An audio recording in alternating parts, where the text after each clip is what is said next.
Hello and welcome to Rock Paper Shotgun live on the internet. My name is Colm Ahern and joining me today for the fourth edition of the PC Gaming Weekspot.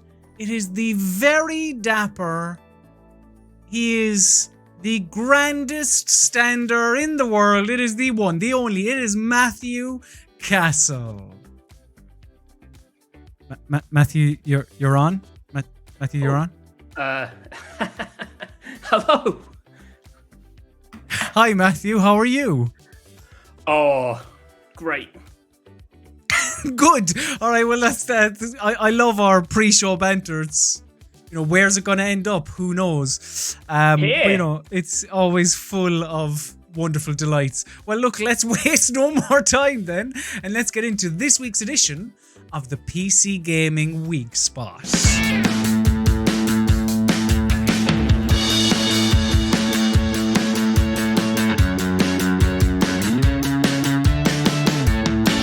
Yeah! I'm so excited. Hooray! I'm so energetic, Matthew. You'd never guess that I woke up this morning at 4 o'clock. But I am ready to go here to watch. To watch some professional. You're one of the wrestle boys, aren't you? You like the wrestling. I do. I like the wrestling, the predetermined competition, Matthew. It's wonderful. Every office I've ever worked in, I always know when there's been a big wrestling event on, because there's a lot of tired wrestle boys the next day because they stayed up all night watching the WrestleMania or other wrestling events. Last night's one was called Summer Slam. It's a good name, isn't it? Oh my God. I'd love to slam summer. I'm more of an autumn guy, so I'd be like, slam summer, get it out of action. Autumn comes in, rules the year. The whole year is autumn. Yeah. So you're behind this initiative. And then next year, summer's back, and it's like, autumn, I'm here for the crown, or whatever they say in wrestling. No, you're dead right. That is exactly what they say, and what we say here on the whatever it's called, the PC Gaming Weekspot, is what's coming up on today's show. So, in headlines and hot takes, we will be discussing all the goings on at the DC FanDome. In particular. Well, not all. Two things. Suicide Squad. That was announced by Rocksteady and is coming out in 2022. And Gotham Knights was also revealed, which is from Warner Brothers Games Montreal. We'll get into all of that. And that should be interesting. Also, Vampire the Masquerade Bloodlines 2. There's a couple of organizational changes there. And namely, the narrative lead has been fired. Indeed, yeah. So that's something to look forward to. And Baldur's Gate 3, we finally have an actual release date, Matthew. It's not any sort of window or anything like that. So I know you're a very excited boy to chat about that. Oh, I am. And in show and tell, we have two quite different games. Well, three actually, because I don't have Train Sim World 2 on there, but that's something to look forward to. And Battletoads is, as Colm Ahern says, an odd one. How is it odd? Wait and find out more. Also, Matthew Castle didn't provide me with a quote, and I forgot to ask him for one, but I think he'd say something like, Rogue Legacy 2 seems good. So we'll find out if that is the case later on. Already in the comments, Mark Henstock says, can't we just have 2 hours of Steam reviews? Well, maybe not 2 hours, but give the people what they love. You'll get a certain amount of mystery Steam reviews. The hit new quiz segment sweeping the nation. The score is currently 2-1 to me. So Matthew, the pressure's on. Can you pull it back and make it 2-all in the I can. table? I've got some real, and I quote, motherfuckers for you this week. You better not be unfair. We'll get into that later. Also, and we promise, we will be doing burning questions this week, where we take questions from you, the lovely viewers at home. We didn't get to it last week, but yeah, we will this week. Yeah. Plus, we need to time it perfectly this week, Matthew, because we need to make sure Steven Spielberg, this is the week, beloved director, who has should have been on the last 3 editions of the Weekspot, has told us he will be coming on this week's show. So again, you're wearing the tux, and we've tons of questions prepared. So the show might go long this evening if Stephen has said he's going to give us tons of time. So yeah, I can't we'll wait. See. Like, I think he's going to make up for the fact that we haven't been able to do the interviews the last 3 weeks. He's like, you can ask me anything. There is nothing. There is no subject matter off the table. Not off the table. Whatever the phrase is. I was thinking off the ground. It's not off the tape. Off the table. Yeah. And it's a big table. Massive. But before we get into any of that, let's start off the show as we always do, Matthew, with some headlines and hot takes. Yes.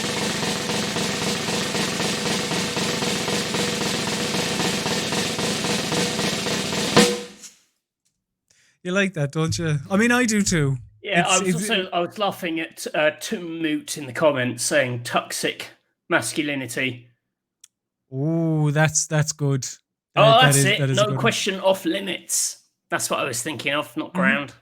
Thank you for that. Matthew, before we get into the meat of this evening's broadcast, I like to call it a broadcast, give it some bit of gravitas. That's what Stephen calls it. He doesn't call it a live stream. But I have a couple of tidbits for you, Matthew. So throw them in my news gob. So tell me if any of these take your fancy and if you would like to discuss any of them in further detail. So, as I pull it up here, first of all, yes, Call of Duty, the next one will be called Call of Duty Black Ops Cold War. The full reveal is coming on Wednesday. We'll just talk about that next week, I think, because we'll get more information on it. We've also discussed Halo Infinite. It feels ad nauseum, but the latest from that is that there are rumors floating about that it may be delayed until 2022. No! Yeah, that would be... Craig! Yeah. Craig, indeed. Craig the meme! Deathloop, Matthew. Do you know the cool arcane shooter thing? Yeah. You know that? Yeah. Well, it's been delayed because of coronavirus. Yes. You can now expect that somewhere between April and June of 2021. Oh, no. Which is a shame. Also, do you like Crysis, Matthew? Can your PC run Crysis? Oh, I thought you meant the concept of Crysis. I think my PC is finally capable of running Crysis on some settings. Can it run Crysis Remastered? We'll find out on the 18th of September when that game comes out. So that'll be good. But Matthew, Maybe get a special guest on from Digital Foundry. Perhaps. Maybe we'll have to bump Spielberg that week. We'll have interviewed him by then because we're interviewing him today, of course. Obviously, of course. That's going to be... I'm going to have to actually get different guests from next week on, which is... going to be an odd feeling. But Matthew, all of that news pales in comparison to Yakuza Like a Dragon. It's out on the 13th of November. I was going to put this in as the main story, not any of the Suicide Squad or the Gotham Knights or whatever. We have a release date for Yakuza. Yakuza Like a Dragon, Matthew. It's like a dragon. It's going to be amazing. I don't want to be like a dragon. I want to be a dragon. Yakuza a Dragon. That's the sequel. Yeah.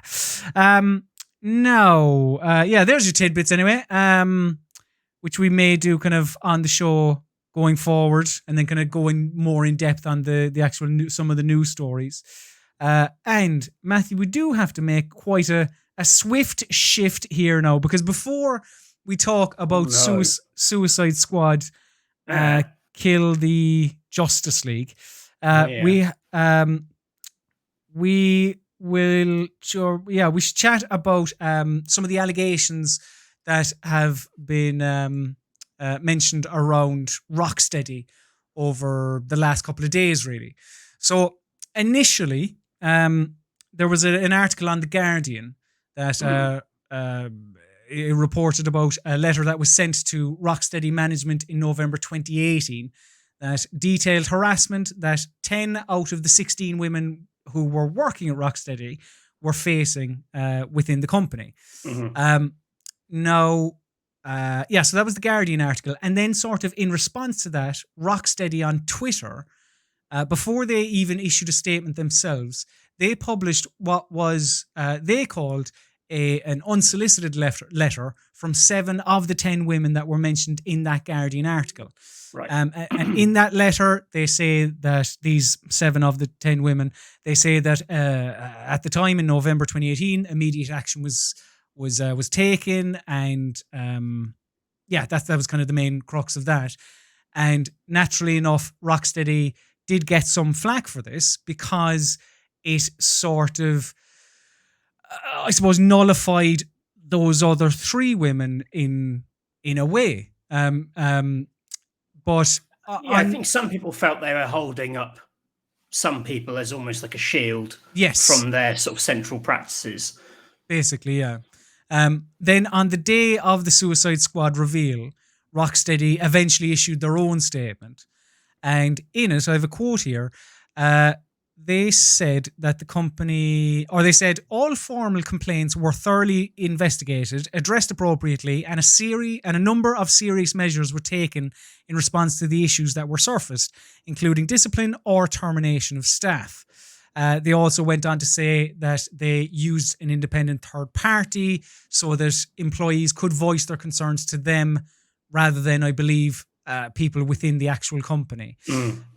And they closed their statement by saying, quote, "Right now, we are as passionate as ever about creating an inclusive culture, and we are listening carefully. We are determined to stand up for our staff and stand firm against any unacceptable behavior." And I mean, I suppose it sounds like they're taking measures to improve the conditions at Rocksteady and have done over the last 2 years. However, the way they obviously went about it was I thought the first letter was a little bit crass in terms of, it was almost like these people say it's okay, so it's all fine. Where there are still a couple of people out there, and there's one very vocal kind of critic, ex-member of the studio, made a YouTube video about the time there and the problems there. It's one of these tricky things. I mean, I felt like, we wanted to address it when any of these things happen. There's always a lot of debate on the team, isn't there, about kind of, do we not talk about the game as a result? What's the kind of the right sort of philosophy for treating these situations? Because these things are obviously the work of a team of lots of people, and you don't want to sort of ignore the work of people who aren't wrong-uns. In this particular case, it feels like they're talking through their process. It's there. I mean, I guess it kind of all has to happen behind closed doors, and you have to, sort of trust that the right things are done. But yes, and that's kind of, I suppose, where again, that is all we can do, I suppose, at this stage, is just take them at their word. That I feel it's just tricky because it's like you want to sort of say this is here and remember that and bear that in mind. Whilst we also then start talk making about dumb jokes about a man who's a shark. No, but you're right. It's a bit of it's not very neat juxtaposition, is it? No, and I suppose the only way to go into it is to just do that and talk about the silly shark. So here is a horrible tonal shift.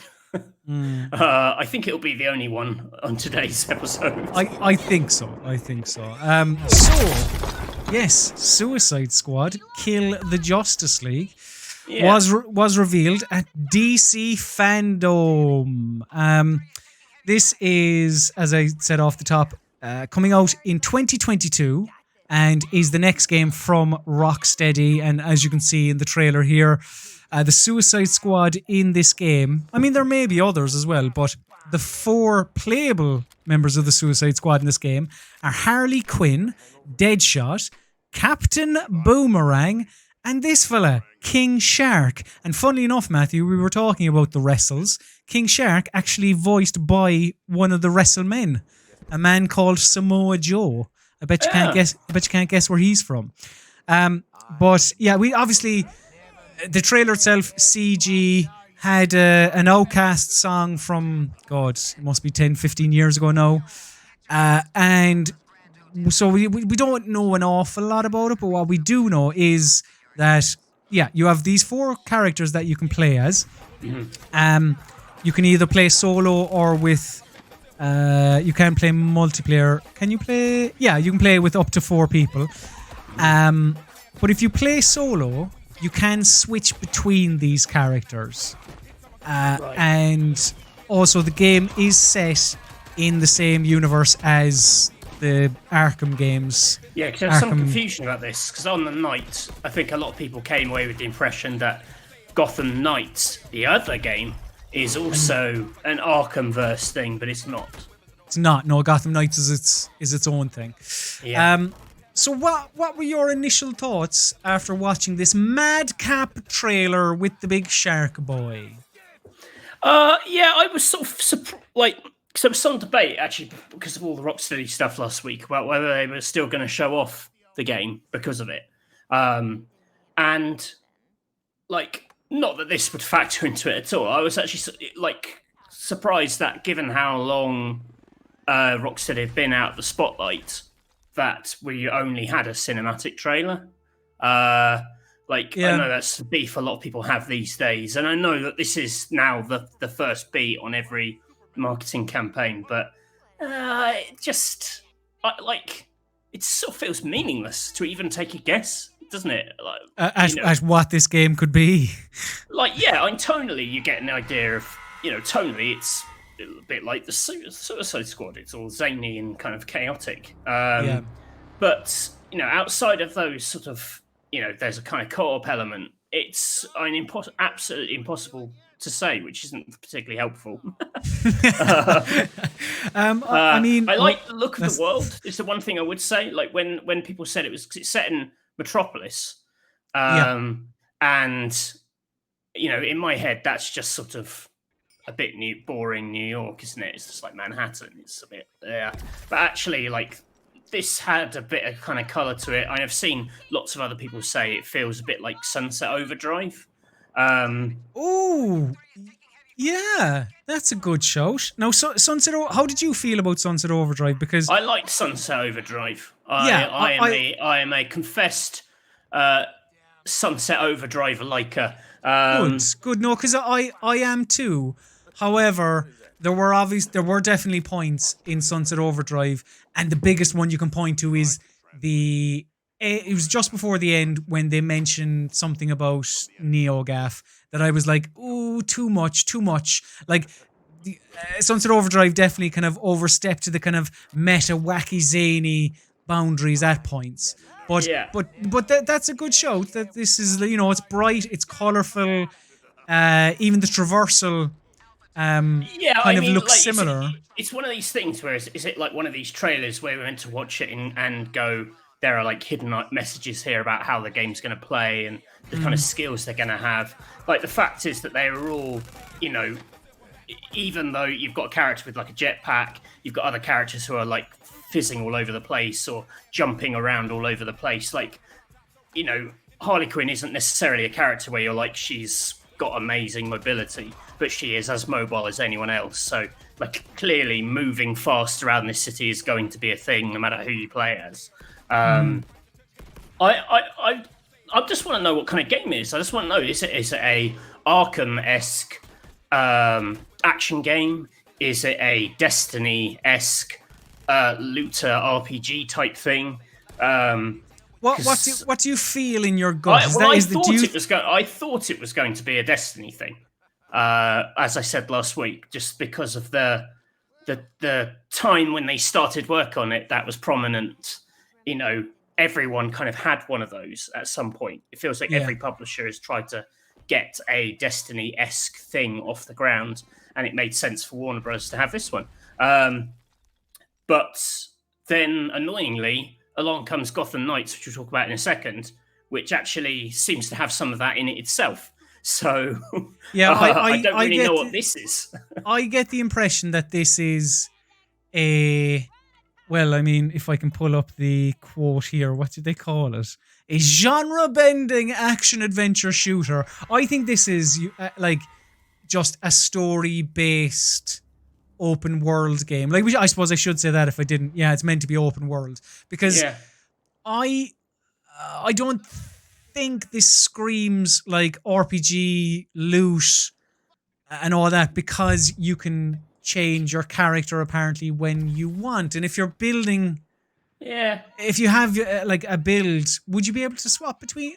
I don't know. Maybe you would, but then I hope it isn't. I want like Arkham combat again. You know, I want that kind of stuff applied to. You know, I always thought what I wanted from Rocksteady was to apply their absolutely, arguably peerless ability to kind of make a hero feel satisfying to play, and just apply it to other heroes. You know, like there was always talk about like where they're going to make a Superman game, which no one's ever made a good Superman game, and you know, the idea of them doing that, but to like a cast of heroes, that could be interesting if there's fun to play between them. Like, they're a really talented studio. I mean, you know, I love the 3 Arkham games, and I think it's like crazy that they only made one game this generation.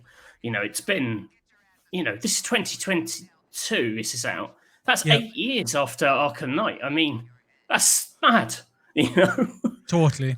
Yeah, no, it really is. But as you kind of said, you know, it's hard to, like, it's pure speculation, and we don't know totally what we'll get from this, but I'm sure we will find out more as time goes along. But one thing that we can speak about a little bit more in depth is Gotham Knights, which is the next Batman game. Well, the next Batman game on the list, but a Batman game that is coming out next year. Well, a Batman game that has no Batman. True enough, because, spoilers, Batman, he's dead. Batman is gone, apparently, although we can talk about that in a minute. That's why I thought this was in the Arkhamverse, because Batman, you know, it's kind of his job's done. Is he dead at the end of Arkham Knight? I can't really remember. I can't remember. I swear he does. Yeah, I thought he replaced himself. Oh no! I thought he activates like protocol replace Batman or whatever it's called. And yeah, it's a snappy title as well. Yeah, and like a new Batman comes out of a clock or something. That's right, Clockman. But yeah, basically, I did play and love that game, but I do not remember how it ended. The story of Gotham Knights is, yes, Batman is dead, and he is called. No. He's called upon 4 of his pals, in Robin, Batgirl, Nightwing, and Red Hood, to join up together and become the Gotham Knights, and, you know, just kind of kill all the not kill them, but incapacitate all the criminals. And they're up against the Court of Owls, which we were talking about last week, and who are this like underground cabal of like assassins that I believe are called Talons. Not actually owls. Not actually owls, sadly. Which is like, you know, it's not outlandish to say, isn't it? Batman, Killer Croc is in Batman, so, you know, they could have been owls. There's a difference between a Killer Croc and a load of owls, a courtroom full of owls. Especially a courtroom full of owls, yes. Loads. I know that's like, I mean, at least like 12 jurors. I mean, that's at least 15 owls. A very different film, 12 Angry Owls. But yeah, there's probably somebody in the comments who knows the Court of Owls much better, and if you do, please do feel free to share your knowledge. We'll say it. Are they people who dress up as owls? That's what I want to know. But yeah, you'll be up against these Court of Owls and their Talon assassins, and there are a couple of other people that we saw in the trailer and the accompanying gameplay as well, like one Mr. Freeze, who was also in the Arkham games. Yes. So I like in the demo for this. When they had Mr. Freeze back, the guy doing the commentary in the demo, the developer, he's like, Mr. Freeze is back, and this time he seems to have some kind of device that controls the weather, as if like that's a surprise. That's something Mr. Freeze would want to do. Like, he's a guy who likes cold. Like, he's very weather adjacent. I don't think you can't pretend that like, what? Mr. Freeze wants to make the weather cold? Like, that isn't the shocker. Like, what would be a shocker is Mr. Freeze is back, and this time he's into barbecues. Like, that would be, then you'd be like, That would be surprising. Yeah, that's definitely a character shift if they went down that route. Mr. Freeze loves a sunbed. Like, then you, wow, really? That's impressive. Jacob Hayden in the comments is saying they are owls dressed up as people, which I don't think is true. 5 owls teetering on top of each other with a long coat. Matthew, this is the gameplay that we saw with the man who said about Mr. Freeze's surprise. So, yeah, we saw Batgirl and alongside her Robin, and you'll see as the video progresses. Yeah. Now, this does, whilst this isn't associated with the Arkham series, this does seem way more Arkham. It's way more dark, and the combat and everything about it, and even a bit of the traversal, maybe this is because we're seeing Batgirl, but it does seem very similar, apart from the obvious, whatever, the levels and the health bars and all that, but we'll talk about that as we go along. There was still XP and levels in old Batman. You're right. You're earning XP with like combos to get skill points and unlock new powers. Fair, like it fair, could yeah. be that. Like when they talked about it in such a vague way that it could be that. Like, I think what alarms people is specifically the level markers above characters' heads. Yeah. This to me actually looked more than anything like modern Assassin's Creed, I thought. Okay, yeah.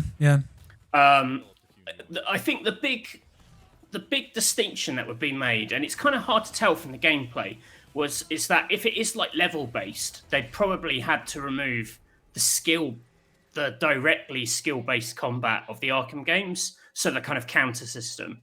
Because in theory, if you master that combat system, the levels wouldn't mean anything, right? You'd just be able to counter the highest level character in the game, because those are the rules of how it works. So I can't really tell from this if, like, is she, like, are they countering? Is it just, like, button mashy? Is it like Assassin's Creed combat? Like, is it, there's clearly some stats stuff going on. It's really, really hard to unpick. I'm surprised they didn't clarify that, like, off the bat. Very good. I suppose it's, there's, like, they're going to be, like, we don't know when this is out, but I'd imagine it's going to be your holiday 2021, so they have a lot to reveal yet. But there's a bit where Robin seems to get some kind of loot drop type thing. He knocks out some bloke. That's what I was going to bring up. That stuff worries me.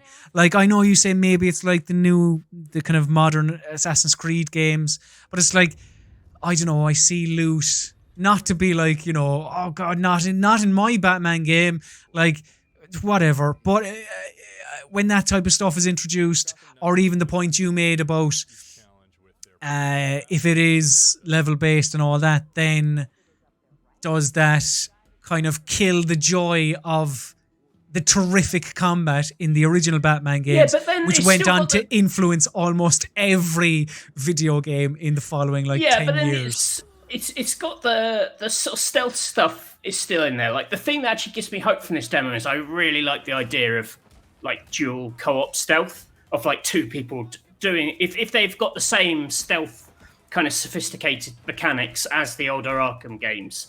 The idea of doing that with two people and like dual takedowns and whittling people down, that could be really good fun. But it's really, really hard to tell from this demo, like, what the rules of the game are. Like, is it that old combat? Like, you just can't tell, really. Like, it seems a bit more evasive dodging than countering.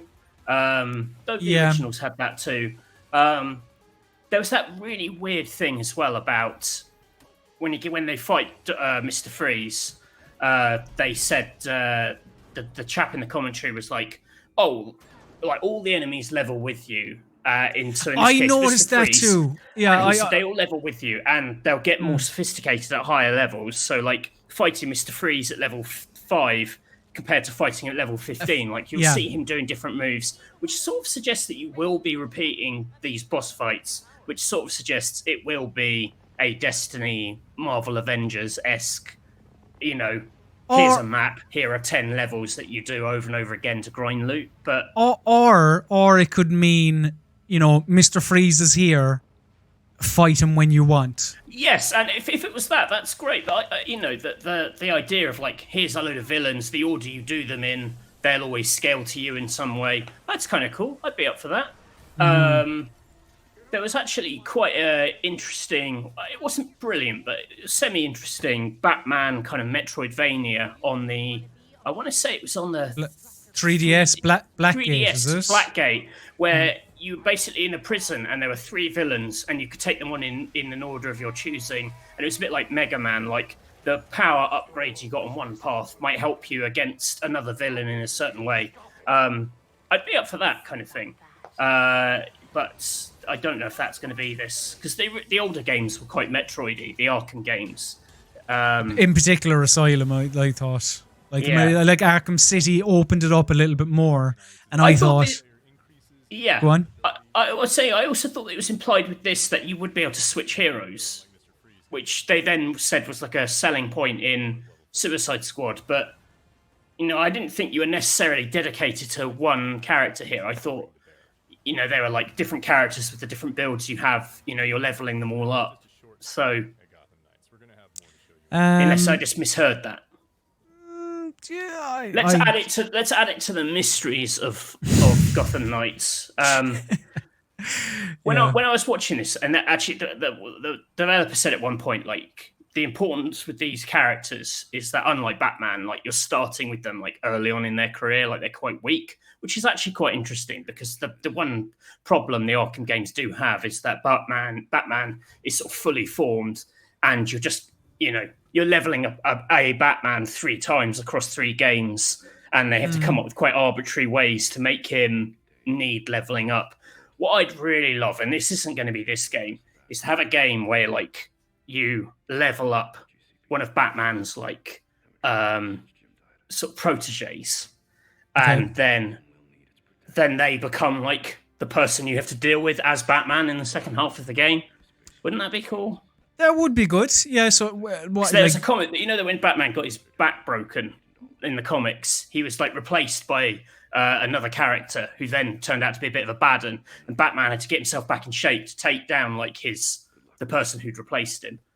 That would be a great structure for a game. It isn't going to be this, but... there you go. That's my pitch for a Batman game. I am intrigued by how... it does appear that the characters play differently, at least. Yeah. Like, Robin has his little swinging baton thing and can, like, magically teleport around the place. Is it Nightwing who has, like, nunchucks or something? And then, like, I don't know much of Red Hood, to be honest. Apart from when they show up in Arkham Knight, don't they? Isn't that the Jason Todd character? But yeah, apart from that, like I don't really know. So like, I don't know. I'm off for this, but what's it called? Suicide Squad does interest me a little bit more because after years and years of, and this is because of like movies as well, like across games and movies, just the Batman character. And I know, all right, fair enough, he's not in this apparently. But, you know, his pals are. I just feel like the Batman character needs a bit of a reset and a departure from grittiness. Like, what I thought, I know I'm kind of changing the subject ever so slightly, but what I thought they should have done post-Nolan is an Adam West-style kind of palate cleanser. Because it genuinely would have been a palate cleanser, because, like, you went from Nolan into Batfleck and... all that, and it was trying to be gritty. And well, the new one looks like it'll be a barrel of laughs. The Robert Pattinson one. That trailer is like, it's so zany. Yeah. The Colin Farrell was impressive. The Colin Farrell penguin makeup. Yeah. But yes, you're more intrigued by the owls. I'm more intrigued by Gotham Knights because it's actually a game that seems to exist, unlike Suicide Squad, which is a trailer. That's a very fair point. I kind of refuse to. I think we should just refuse to indulge cinematic trailers from now on. Like enough. It's shit. I don't want to see that anymore. It just. No more of that. Like we all know, it's just tedious. Cinematic trailers, but then is that not where you do get the little bit of like the tidbits from people who do like see if you stop it there and you like camera enhance. I want to see the thing. I just want to see what I'm actually going to be playing. I'm just playing devil's advocate. Yeah. No, that is very fair. But Matthew, you know, this suit is either my neck's getting fatter or this suit's getting smaller. What your neck is getting fatter throughout the show, or just over the weeks. Oh, but let me tell you, the tux, it's very uncomfortable this week. We'll get through this. We'll get through this quick enough. Spielberg better like my tux. I'm sure he will. It'll be worth it. It'll be worth it in the end. But Matthew, if you don't like cinematic trailers, I'm going to terminate you. That's what I'm going to do, all right? Just like... Oh, shit. This is going to be a terrible segue. It is. Don't you worry. It's awful.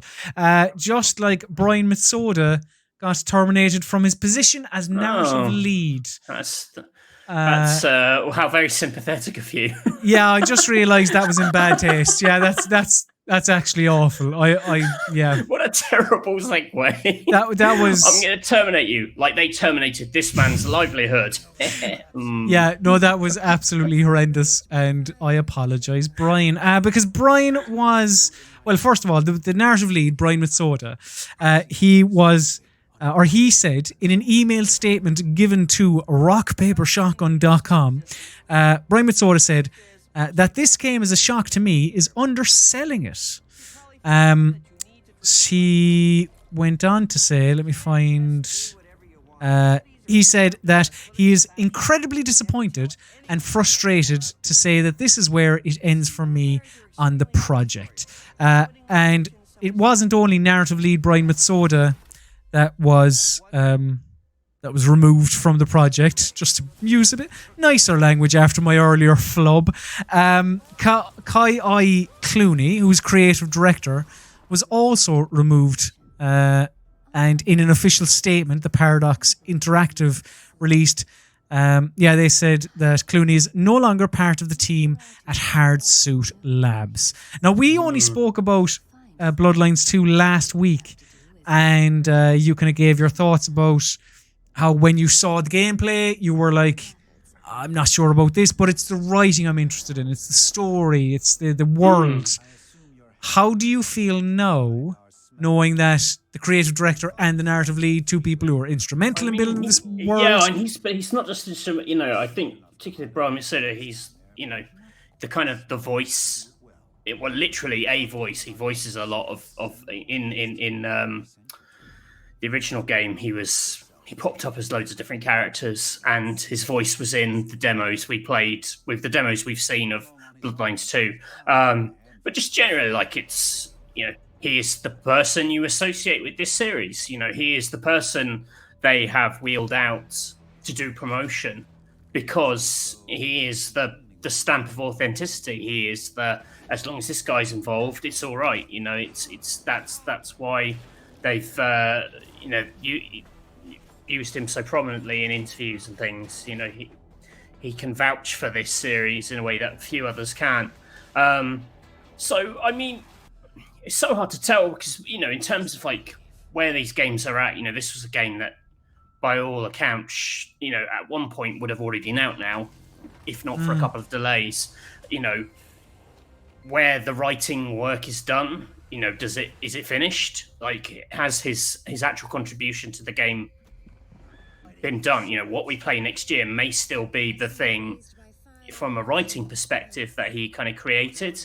You know, are they changing it? We just don't really know what the nature of the delay is with it. You know, they say polish, and, you know, it's clear that it has issues and things, but its issues have largely been like how it looks, not how it looks, how like the combat looks, how it kind of moves, things like that, which isn't really the narrative department. I mean, I feel like this is a story where we've only seen a tiny bit of it, and like will in years to come find out exactly what went down here.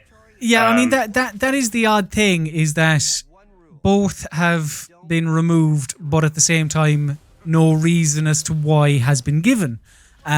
So that's why it's only anyone can just speculate, especially when in Mitsoda's statement, it's clearly very surprised about the news. Which is a shame. I mean, like I said, like for a lot of people, he's the reason to, a reason to be excited about this is you're like, oh well, I trust that guy with this, and just from a PR perspective, to lose that connection with the older game is, I don't know, not a thing you assume anyone would do lightly. But then who knows?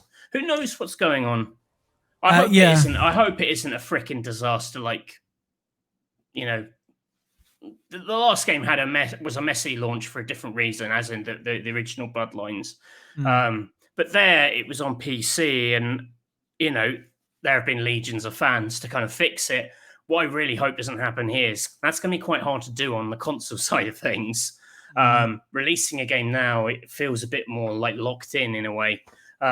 So I really hope they can sort out whatever is up with it before then, because it's not quite the same thing as what happened with Bloodlines 1. Now the situation is different. So I mean, yeah, we'll see, but it is worrying. Like the more I learn about Bloodlines 2, the kind of more I get excited about what it could be, but also the more I suppose I learn about the development or whatever. I don't know. I'm just kind of the more worried I get as well. So I don't know. But, we will see. Fingers crossed. Let's we always hope for the best. Yes. Yeah. Exactly. So hopefully, it'll all work out for everyone. That we are. Matthew, you are an optimist though, and I know you were crossing every limb and appendage and even parts of your body that are normally not crossable, whilst last week you watched The Panel from Hell. Yeah. Because you were going, please, I just want a Baldur's Gate 3 early access release date. Well, Matthew, you got one. Wow. You got a release date. Yes. So, during this Panel from Hell, where members of Larian and Jeff Keighley spoke about the game, and we can talk about things that they discussed. One of the main takeaways, I suppose, is that Baldur's Gate 3 will be available on Steam Early Access from September the 30th. Though, hilariously, in that, considering like the thrust of the stream was announcing the early access release date, I thought it was actually... I thought they were, even in that stream, they were setting up the potential for it to be later still. Like it was... Like, because, they originally said it's going to be August, maybe. Maybe, yeah. Here they were like, here's the date in September. But even then, Sven from Larian was still like, yeah, no, that's what we're working towards. Like, there's... I think there's still potential for it not to be that. But I really hope it is, just because I want it. I want to play it. Everything they were saying about it was really interesting. Because they did a big stat breakdown comparing the early access here to the early access of Divinity Original Sin 2, and they were talking about like, I can't remember the numbers off the top of my head, but there were like 3 times as many combat encounters in the early access area here. There were like, I think it was something ridiculous, like there were like 150 NPCs in Divinity. There are potentially 900 or something in this early access area, which, and it's not just the numbers game, but the other thing that they've been very keen to say is that, lengthwise, it's probably not going to be that different. It's probably not, this doesn't mean that it's going to be a longer chunk of the game than you got in early access with Divinity, but it speaks to the depth of the game, like how many permutations that they would be significant, that there is enough, a lot of things are going to exist along the paths. Because the problem with a lot of these games is you have a certain amount of content, and you want to give people choices and consequences, but you also want to serve them like everything you've made. And actually, it sounds like they're going down the route of making so much that they can only show you a sliver of it, and it will still be satisfying. If that makes sense.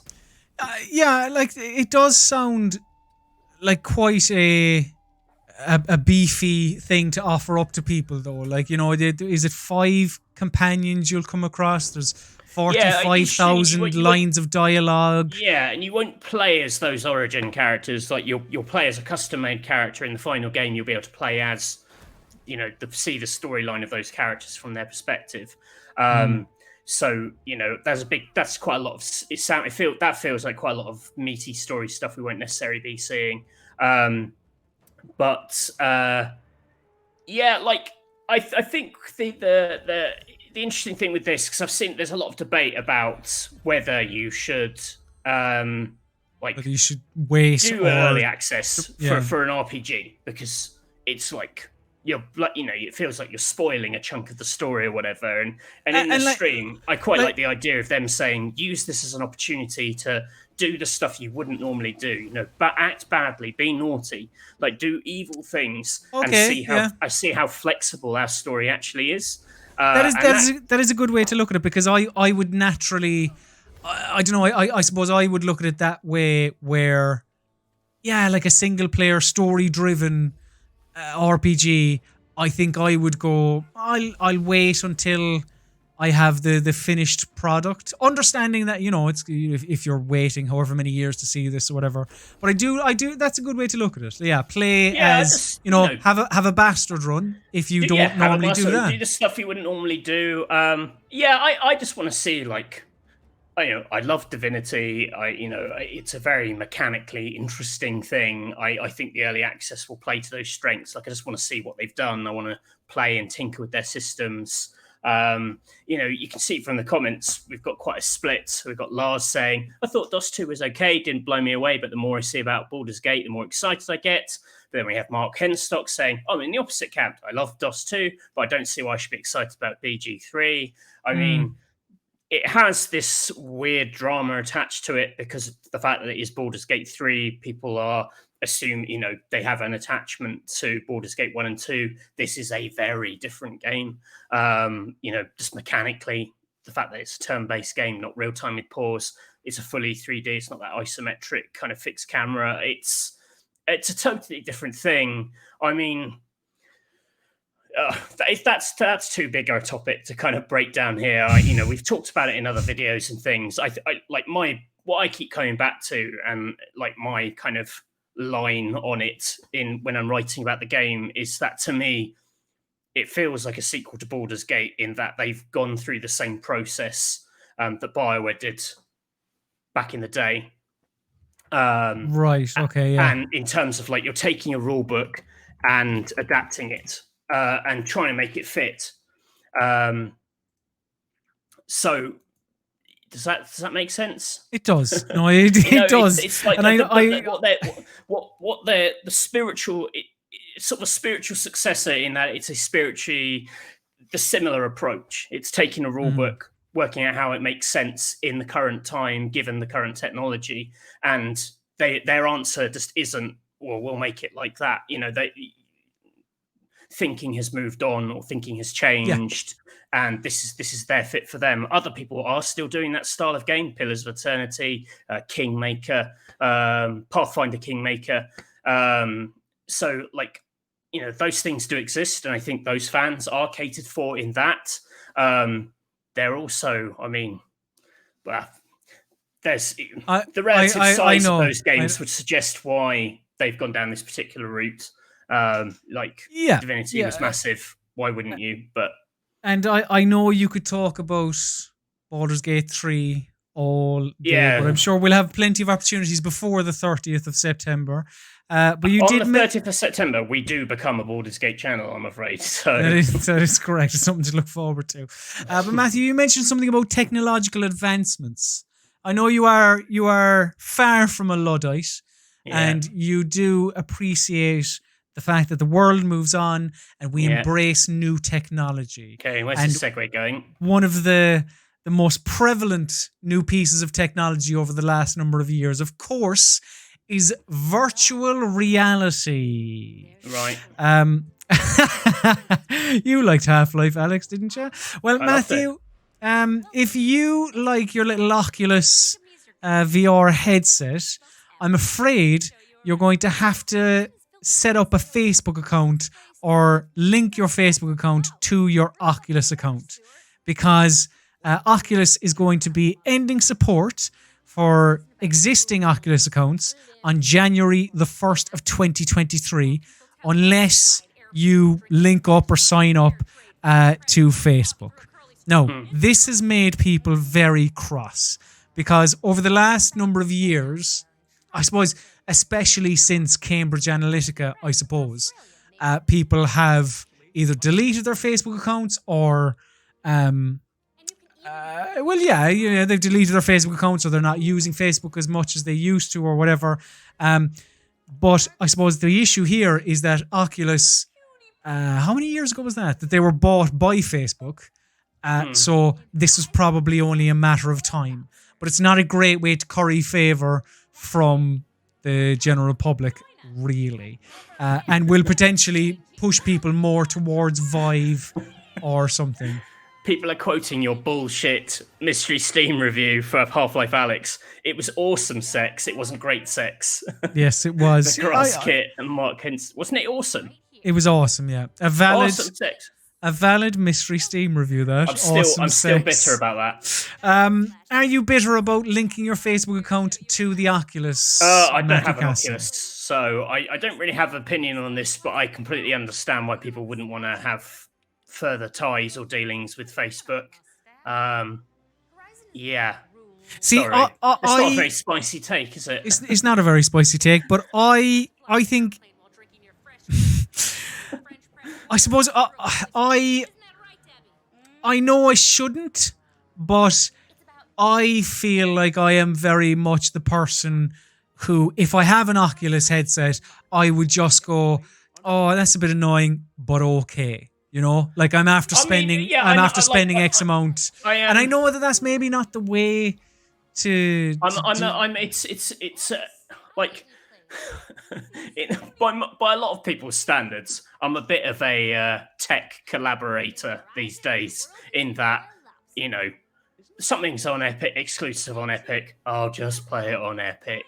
Yeah. Something's got this thing, you know, shamefully I'll buy things when they're cheap on Amazon. Like, you know, I am a shamefully unethical person of tech. But I also 100% understand the thinking behind all of these things and wouldn't begrudge anyone who felt that way and wanted to act on it and vocally express it. Oftentimes it's just like click a button, isn't it? And then it's done. So the actual act of it is pain, you know, because there are some people who are, the one that always gets me is like, there are a lot of people who are very anti the Xbox store on PC, and I get that. I know the thinking, but like they paint it like just getting a game on Xbox using the Xbox Game Pass app is like Indiana Jones and the Temple of Doom or something. You're like, it is fucking Krypton Factor stuff. You can have the stance that it's not a good thing, and you don't want to use it, but this idea that it's like, oh God, like I tried doing it and it sold my car, and you're like, no, it didn't. The thing, like, yeah, people not wanting to use Facebook, I totally understand, but there are definitely examples where I go, is that much of a hindrance? You know, But I don't know. Like I say, this is why they call me the centrist dad in our Rock Paper Shotgun Slack at work, because I don't know. I got bigger things to worry about, I think. But. Bigger things to worry about, Matthew, like our next segment. Oh, yes. It is time for a little bit of show and tell. If it plays. Show and tell. Show and tell. We can't afford a proper jingle. It's meant to be jingle. It can be whatever you want it to be, Matthew of the past. It can be a jingle. It can be a jingle. This is mystery Steam reviews. I forgot that we had to do this bit. Let's keep it quick. Well, I mean, of the games that I have played, It's not like I have half an hour on either of them, to be honest. My opinions are not very spicy because you are a funny one, Matthew, in that you acclaim, I think with pride, the moniker of centrist dad, but you do not like it.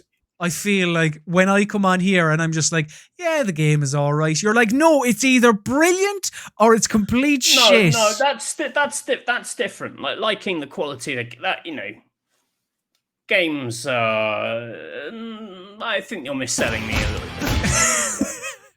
I am purely so it would allow me a chance to bring up the footage of the first game, which is Battletoads. Remember Battletoads, Matthew? Well, they're back. Yeah. But I quite like the original Battletoads. Do you? Because you're one of... I don't know. Well, I say I quite like it. Because I went back and had a little look at it on the old Rare Replay so I could formulate a better opinion on the subject. And I forgot that it's quite experimental with, like, a boss fight from the perspective of the boss and the little mini games it throws in and stuff. It's all right. So this, in similar fashion, is a little bit experimental in ways, as the people can see here. Little kind of mini games do pop up, and your perspective does change throughout. But for the most part, it is a side-scrolling beat-em-up, as the original was. Now, the original one is obviously famed for its difficulty. This one it's not easy. Like, it is, there is certainly a challenge, but you can get through the, I don't know, is it 4.5 hour campaign, if you want to call it that.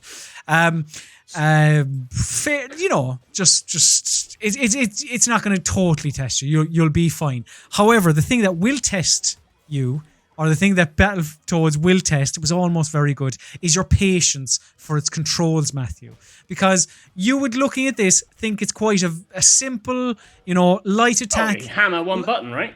Light attack, heavy attack, and that's it. However, Battletoads is, in my view, overcomplicated. So, whilst playing with the controller, as I did, you have, what's the best way to give you an example here?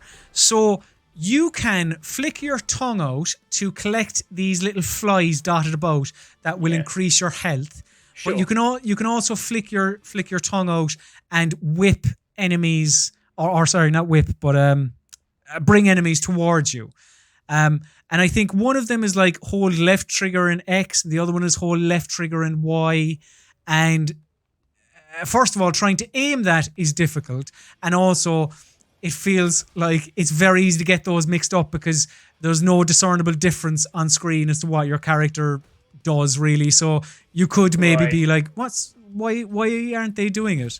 Because it's one thing to maybe flesh out the combat and give so that it isn't just light attack and heavy attack. Like, for example, at points here you can see some of the enemies have a little type of shield that they can put up in front of them that you need to break down before you can deal damage. There's another thing where you can spit chewing gum at them, which holds them in place. Yeah. But rather than all that amounting to like a sort of a fleshed out and expanded combat, it just becomes convoluted and awkward and quite annoying. And that is the case as well for the other sequences that you come across in the game. So like you mentioned that the first game did that. This does that too. Like the people at home would have seen the hover bike sequence. There's like a shmup bit. Yeah. There's a bit of platforming in this as well. And they all just feel a little bit lightweight when you put them up against like-minded games in that genre. Classic Game Pass material. That's exactly what this is. It works fine as a Game Pass game, and it's not like, I thought, I mean, I suppose maybe as I vocalize my thoughts, I'm realizing maybe I'm not quite as middling as I thought on this game, and I am actually more teetering down on it. But it is Game Pass, and it's fine in that regard. like there is a story to this as well. No one cares. No one cares. But that's the funny thing. I saw a cutscene of this online, and it was well, I assume it was a cutscene and not just a promotional cartoon that was made in association. No. They are cartoons, yeah. And it went on for like 2 minutes. It was unbearable. I was like, fucking hell, like. That is show and tell is not meant to be playing again. That is the odd thing about this, where like this game is clearly made for people who have a love for the first game. You would imagine, for the most part. Yet the game's cutscenes and the game's story is, and I suppose this is like the actual visuals itself. It is very much that Saturday morning cartoon. In the stream where you stop playing the title sequence again. What a joke. Good. I'm glad you enjoyed that bit. But the the visuals and everything around it kind of position it as this Saturday morning cartoon for youngsters. Kids, not youngsters. Yeah. Because it's all like haha, fart humor and whatever else, you know. And it's look, I'm not. Sometimes that is good. Here, it isn't done well. Yeah. I don't know. You've shown it. You've told me about it. I don't want to see any more of it, Colin. Wow. Okay. Rude. But I knew what you said was interesting enough, but I just like interesting enough. Thank you very much, Matthew. Tell me something interesting enough. God, you really are a prick when you're not the one talking, aren't you? But do tell me. Go on. The floor is yours. Rogue Legacy 2. Go for it, Matthew. Go on. Entertain me. Listen, you have every right to cut this one short too.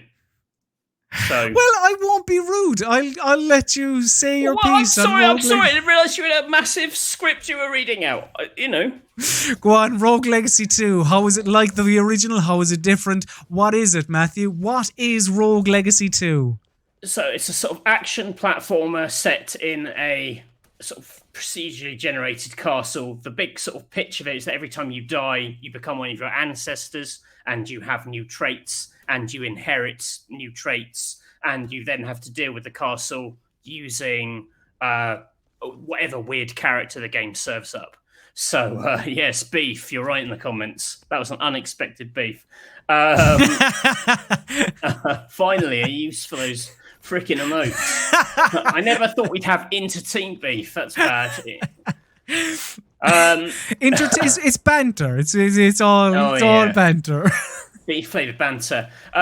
Yes, so like every character you basically get has got lots of weird stuff you have to deal with, that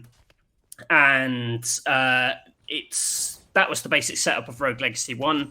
Rogue Legacy 2 is very much there's loads more of it. It looks much nicer. It has very clear-cut character classes now. So not only do you have the modifiers of the kind of sort of inherited traits, but you also have like a warrior, a barbarian, a mage, and an archer, and they control very differently, and their kind of relationship between their powers and how they regenerate mana is very different. But really, the fun of it is seeing like what crazy new things they've come up with. And I was trying to capture it this morning to try and make it. Let's see, this one here is tiny, like a very tiny warrior. That's good. How many new traits are there? Or how many did you come across? Very hard to say. It's in early access, but like I've seen like probably 20 different ones, I'd say. I don't know. That seems like a lot. It's hard to say. I mean, there were some I wanted to see, but I couldn't make happen for this footage, annoyingly. So there's one called Synesthesia, where everything that moves generates like weird light trails around the levels, and they just look really, really hectic. I think later in this clip you'll see Antiquarian, which is like retro style. It's like Game Boy. It's all lime green, black and white. There's one called Diva, where it's all you can only see yourself in a spotlight and enemies in a spotlight, and when you kill them, it like throws roses on screens. So some are visual filters, some are actually beneficial. Like if you're a giant, you get like a bigger kind of hitbox. You can reach enemies you might not be able to reach. They've also added like some permanent upgrades, sort of Castlevania style, that you'll find this character here. Mm-hmm. I think this is Vertigo, so it's all upside down. Okay, yeah. But there are like permanent character upgrades you can find, which are like little puzzle rooms, which if you go in and solve them, like you can learn a dash attack, which you then keep on your subsequent runs, or you can get the ability to like read these ghostly messages. But like I said, it is early access, so it's only like a little sample of it at the moment. I'm quite bad at it, so I've not made like I couldn't tell you like how much of the castle is in the game. I think it's like 2 or 3 areas, but I'm still kind of pottering around the first, to be honest. But didn't the Game Boy?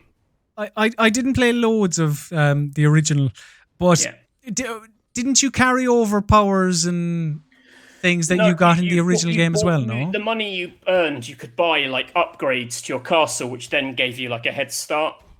So okay. You could buy like some permanent stat increases. These are more like fixed a bit, like Castlevania abilities. It's I really like it. I think it's really like handles really nicely. It's really nicely drawn. I was going to say, how do you favor this art style or the old one? This feels like an evolution of the first art style. Yeah, I like it a lot. I think it's really neat. It's sometimes these games they're a bit too punishing, like they have all this like crazy scope for stuff to happen, but I actually sort of struggle with them and just die so quickly that I never get to anything very interesting. Where this one is like, it killed me a lot. I'm bad at it, but I felt like I had quite a good feel for it after like 2-3 hours. And I'm definitely interested to see what they do more of. Like, I've never done a proper early access all the way through, but this kind of game is perfect for it because they're just layering on more stuff, and so the idea of seeing how it evolves is quite interesting. I think they've even announced when the first patch is and what is in it, so it seems like they have a bit of a handle at least on how they'll be doling out, I don't know, maybe more traits or more like, I don't know, I'm spitballing. Yeah, I don't know how, I haven't really looked into what the plan is. I've seen actually in the comments Tuesday Forever saying, I'm generally for a flexible definition of roguelike, but I feel like if you have to grind up to have a chance of getting anywhere, that's not it. I wouldn't say, like, a lot of the at least here, a lot of the stuff that you are grinding up is pretty small and arbitrary. I'd say it's more like the random trait it gives you. It feels like you sometimes get a trait where it just really helps you. It just works in tandem with the powers you have, and you just get much further than you did before. I don't really feel like I'm buying access. I'm grinding, to get further necessarily. Like, you can improve your health and your weapon damage, but that happens quite quickly, quite early on. It's it's an interesting thing. Like, I think they've probably still got to like balance the economy on it and stuff to work out exactly how that grinding will work. But I know the sort of thing you're talking about where it doesn't really feel like your skill is improving. It feels like you're getting further because you're like buying deeper into the game. But actually, this is I'm quite enjoying it so far. After like 3 hours. So, well, you have plenty of hours of early access because I'd imagine it will be there for a while. Yeah. I'm very glad you're enjoying it, Matthew. But let me tell you about a game that I very much finish off Battletoads now. I very much see the way that I allowed you speak. I let you make your point. I gave you more ample time to discuss this game. You have like a Battletoads joke lined up. Is that what this is about? No, I was just going to make a link. I was forgetting. I wasn't going to just dwell on the beef flavored banter. But Matthew, you like Rogue Legacy. I'll try it again, but I'll really crowbar it in. You liked Rogue Legacy. I didn't like Train Sim World 2. Now, right. I should caveat this a little bit with the fact that this game, it's not for me. So take everything I say with a grain of salt, but at the same time, I'm not going to just lambaste it because, like, again, I understand this isn't for me, but you drive trains, don't you? Like, that's it. And as you can see here, it's me fiddling about with driving trains. But did you ever play the first game? I haven't. I've played one Japanese bullet train game about 14 years ago. Okay. There's actually a video of that on YouTube. In my very first job, I did for our DVD on the magazine, I had to play Densha de Go, and it was on the DVD and someone uploaded it. So somewhere on YouTube, you can find a video of me, a very young, very skinny me, playing a train game. This sounds very exciting. More exciting than Train Sim World 2. Right. It is... So I wanted to give this a go because, you know, with Microsoft Flight Simulator, it does feel like that is a simulator, and I think some people are realizing that when they actually play it. And when I say some people, I mean like, because this is getting, you know, 10 out of 10s and critical success and all that stuff, and people are like, oh, maybe I should give this a go. But a lot of the time, once people boot it up, they go, oh right, it's one of those, and this is why I've never kind of really messed around with these, because they're not for me. Now, Microsoft Flight Simulator has the benefit of go anywhere in the world. It's beautiful. It's whatever. Train Sim World is this. With all due respect to it, like, you can, as you may have seen in the footage, you can go outside the train, but it's just not terribly exciting. And driving the trains is... it feels like it's weirdly in a halfway house between, like, slightly too complex for somebody who's just like, I just want to drive the trains, and someone else who is like, yes, I want to learn to be the finest train conductor in all the land.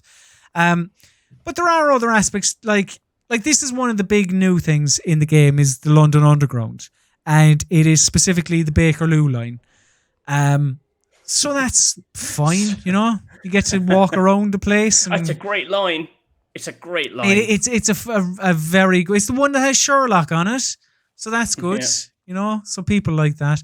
But yeah, in these areas that you can walk around, there are other sort of challenges, like you can pick up... You can't do this in Flight Simulator. You can't just walk out and take a shit.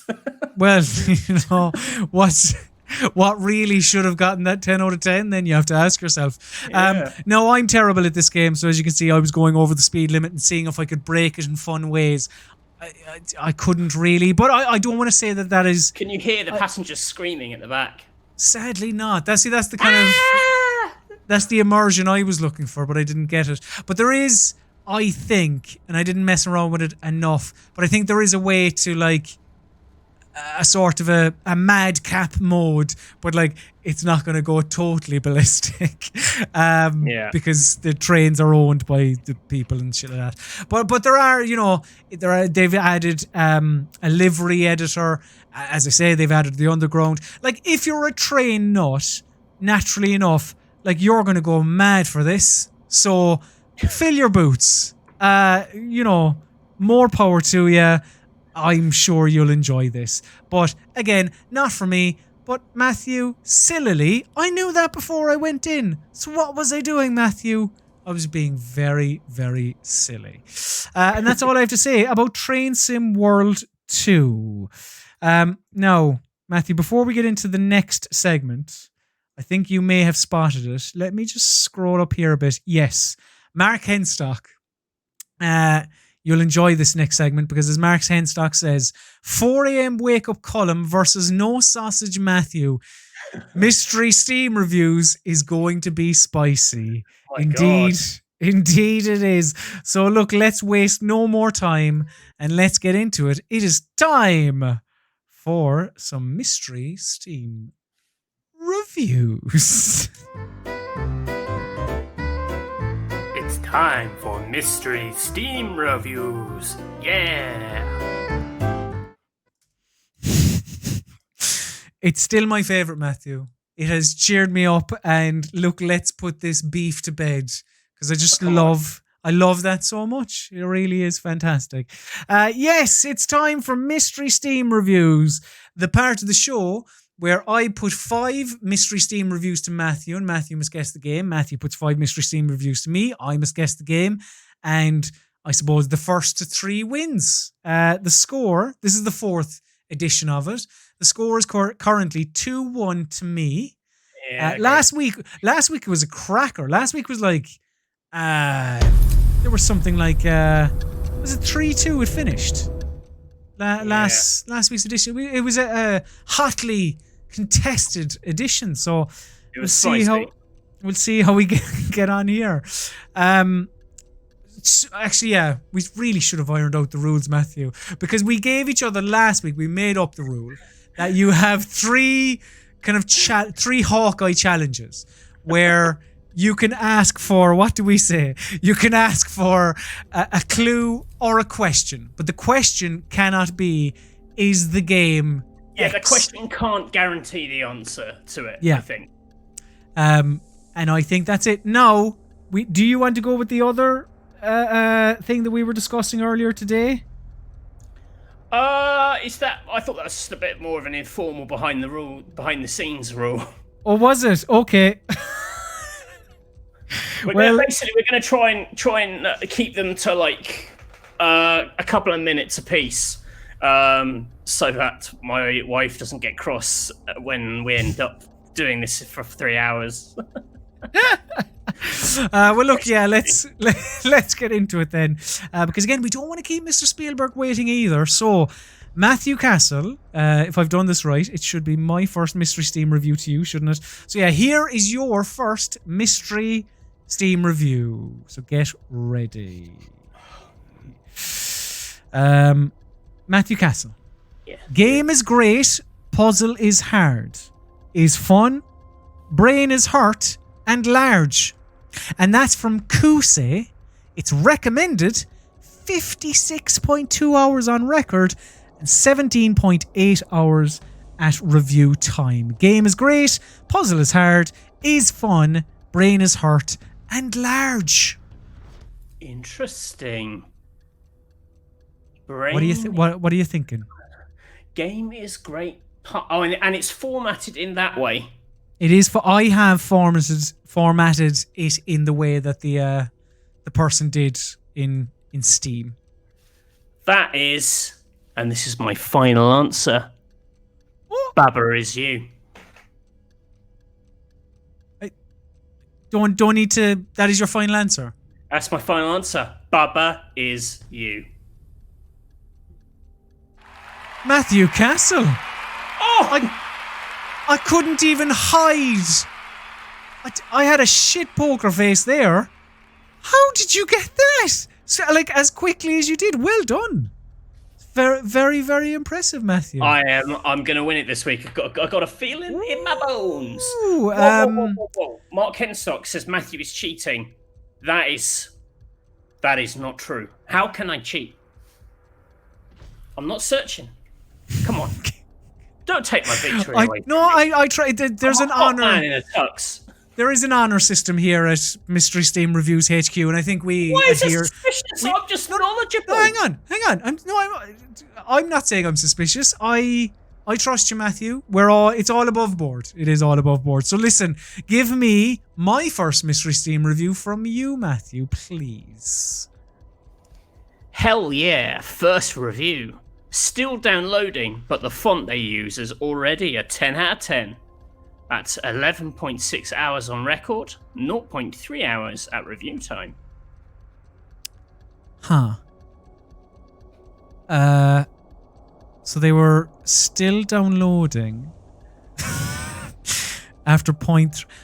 See, I know this is wrong, but the only thing I can think, is this on Steam? So I'll vocalize my working out. The thing that's coming into my head is obviously Microsoft Flight Simulator, because of the big hubbub made over the installing. But okay. I honestly can't remember. No, it's not. It's not on Steam, is it? Oh, although a lot of the Microsoft-y stuff are like. The font they use is already a 10 out of 10. The font they use. I mean, I wouldn't say Microsoft Flight Simulator's installer uses majestic font in any way. But is that person talking about interesting? I thought that was an interesting thing for someone to point out. It is interesting, isn't it? I am going to say, because I don't want to use my lifelines at this point, Chris, and I cannot think of anything else, and I know this is wrong, but I'm going to have to say, yeah, Microsoft Flight Simulator. Is that your final answer? I don't want it to be Chris, but yes, that is my final answer. The correct answer is Microsoft Flight Simulator. Whoa! You said Flight Simulator. You said Flight Simulator. Huh? I said Microsoft Flight. I said Microsoft. Yes, I did. Don't take this away from me. I said Microsoft Flight Simulator. Right, I'm going to watch the stream back. 1 sec. I said Microsoft. This is... I am outraged now. Just give me a second. Hold on. This is what the people think of you now, Matthew. This is what they're all disgusting. Let me just watch it back. All right. Okay. I think I said Microsoft, didn't I?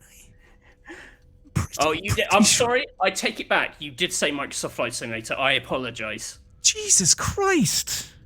A tainted point. I heard Flight Simulator. I'm sorry. All right. Yeah. All right. Okay. All right. It's 1-1. Matthew Castle, this is your second Mystery Steam review. Had you said Flight Simulator, though, you would accept that would be the wrong answer. I would, of course, because we have established... Sorry, I see someone in the comments saying, ha, let's not start this bollocks. But it's a fair rule. So, Matthew Castle, this is your second Mystery Steam review. A brilliant, hilarious, and fun platformer. Just the right mix of comedy, challenges, and fun. Well done. If you're into platformers, comedy, or just enjoying yourself, I highly recommend this game. And that's from Gavzuka. It's recommended 5.1 hours on record, 4 hours at review time. A funny platformer. Correct. And we should say, in case people haven't watched other episodes or whatever, they're generally games that came out between the start of 2019 and now. They are all games. Okay. They are all games. That isn't a clue. That isn't a clue. Yeah. Okay. So, what are you thinking? Funny platformer. It was that weird platformer point and click thing, like the Lair of the Clockwork God, which is a platformer that is notably funny, but then like going into like the mind games element of it, I don't think that's something you'd naturally have reached for. So that's why I don't think it's that. Okay. Say it. Read it again. I was just checking to make sure what the game was, but yeah, let me read it again. Okay. A brilliant, hilarious, and fun platformer. Just the right mix of comedy, challenges, and fun. Well done. If you're into platformers, comedy, or just enjoying yourself, I highly recommend this game. And it is recommended. 5.1 hours on record, 4 at review time. Kind of a comedy platformer. A comedy platformer. Yeah, it's just a good time. That's just something that's got a different. The good time, like it's just a good time, or it's got good. It's good fun. Suggests it's like it feels like it's maybe something like a Fall Guys or something you take part in, but I don't know. Like, I wouldn't describe it as a comedy or a platformer. Well, it's kind of a platformer. You jump, I guess. Plus, you know that I hate Fall Guys. So you might select something that you can rub in my face, because you know that I wouldn't think it was a comedy, because I hate it. I'm going to say Fall Guys. Final answer? That is my final answer. Well, Matthew, the comedy platformer in question here is not Fall Guys. Oh God! Don't be SpongeBob Bikini Bottom. I can tell you, Matthew, that the correct answer was Lair of the Clockwork God. Oh no! Why are you doing looking that up? You don't know about that. Whoa! I played it, motherfucker. Oh, so you just like wrestling and football. yeah, I played it, and I was like, "This is a game for English games journalists, and not for me," because but yeah, there you go, Matthew. It is. I can go in the lead here. This is exciting. So please do give me written by you, second mystery Steam review. Oh man, I've really underestimated you. My review, it's a short one, short and sweet. Brain is melt. Now I know how you got Baba Is You. Wait, you think that's that? Now I know. Oh, please say Baba Is You, because you will be giving me exactly what I want. Now I know. Go for it. Final answer, Baba Is You. No, well, who knows? Is that your final answer? Stop fucking about, Chris. That's my final answer. It's Baba Is You. I know because I saw. TV. You don't know that kind of language. I saw that review with my very own eyes earlier today. Oh, yeah, it's right. Yeah, it's right. Yeah. Did you see that Baba Is You one? No, I genuinely didn't, but there is thing. Yeah. That is quite the coincidence. So, score is currently 2-1. Woo! Matthew Castle, your third mystery Steam review is as follows. Played as a vegan, died from eating chicken. And that's from Raptor Dave. It's recommended, and Raptor Dave has reviewed it with 1.3 hours on the clock. So played as a vegan, died from eating chicken. Well, I'm afraid for the people in the comments who like this to be drawn out and protracted, I know what this is, because I know what the game is. The old brain box. This is Rogue Legacy 2. Are you sure? Yeah, this is Rogue Legacy 2. Because that is one of the traits in that game. It's veganism. Is that your final answer? Yes. Are you 100% positive? I would like my point, please. I hope this is right. Matthew Castle. Maybe you should have thought about that a little bit more. Oh no, you fucker. Alright, come on. Because you are correct. Yes, it is Rogue Legacy 2. Oh. Congratulations. That could have been embarrassing. So 2-2. Matthew Castle, give me my third mystery Steam review, please. You Can Punch Tigers. Recommended. 60.5 hours on record. 59.1 hours at review time. Sorry, just burped. That's okay. You would have gotten away with it because you weren't on camera when that happened. But it's very you're an honest man, if nothing else.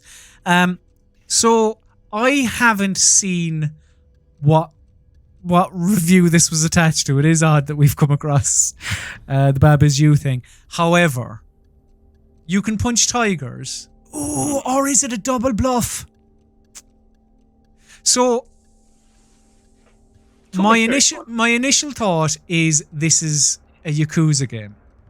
Mm-hmm. Because in a Yakuza game, you have a fight with a tiger. It's a boss battle.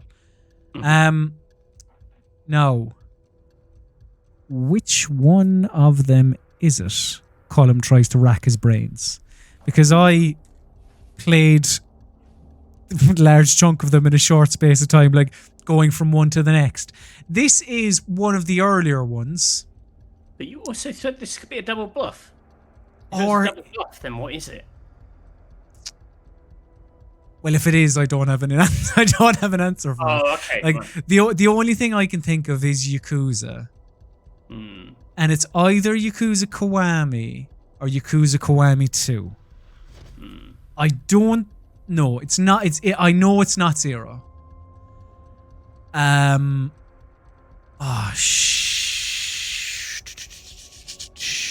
Or it could be a different series. It could be. But see, I can't think of another where you fight a tiger. Wow. Unless there's like a vicious part of like Planet Zoo or something like that. I don't know. Maybe it's not designed that you can punch the tiger, but let's not go into that. But Far Cry? Can you punch one? Hold on. What's in Far Cry? There's a boar. There's a bear. There's a tiger in Primal. I don't think there's a tiger in New Dawn. Or 5. I'm actually getting New Dawn and 5 mixed up with the animals anyway. Well, New Dawn was the only one released in the time frame that we cover. That is true. Yeah, that is true.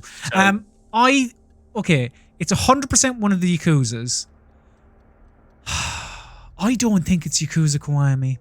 I know it's not 0. I think it's Kiwami 2. Yeah. It could be. Final answer, Matthew Castle. Yakuza Kiwami 2. And that's your final answer. I apologize. Sorry, I don't know why I called you Matthew. That's my final answer, Chris. Yakuza Kiwami 2. So, you could have said Far Cry New Dawn, and that would have been wrong. Good. You could have said the Assassin's Creed Odyssey DLC. Oh, no. And that would have been wrong. But you said Yakuza Kiwami 2, and it is Yakuza Kiwami 2! Yes! Get in! On a roll. Magnificent. All right. Happy with that. This quiz. I hate this quiz so much. 3-2. We've got to open up out of the last 2 years because we are scraping the barrel. Right. Excellent stuff. Matthew Castle. What's the score? It's 3-2. I've gotten all mine right. I don't know how. But yeah, so you need to try basically keep pace here. You don't need this, but it would help you. Matthew Castle, your 4th Mystery Steam review. Well, to excuse me, to win. So, I hate children's, and that's from Black Winter. It's not recommended. They have 16.1 hours on record, despite it being not recommended. But this review was at 1.6 hours at review time. I hate children's. Jesus Christ. This is impossible. I hate children's. Well, I thought I put a couple of nice ones in there, so I was going to give you a little bit tougher one here. This one's... I hate children's. Children's. That's going to be a thing. Someone says children's. I hate children's. Is that a thing? Is that a witch? Were you the voice actor in the game? Children's. Who says children's? Is it? Yes, we're gonna have to do some real splitting this down here. Remember, you do have. Yeah, I'm gonna ask you some questions. Is it a multiplayer game?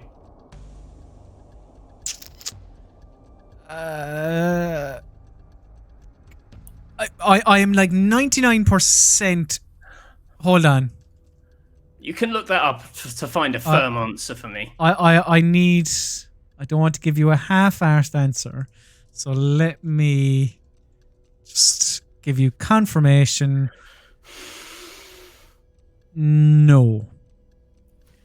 Doesn't. I hate children's.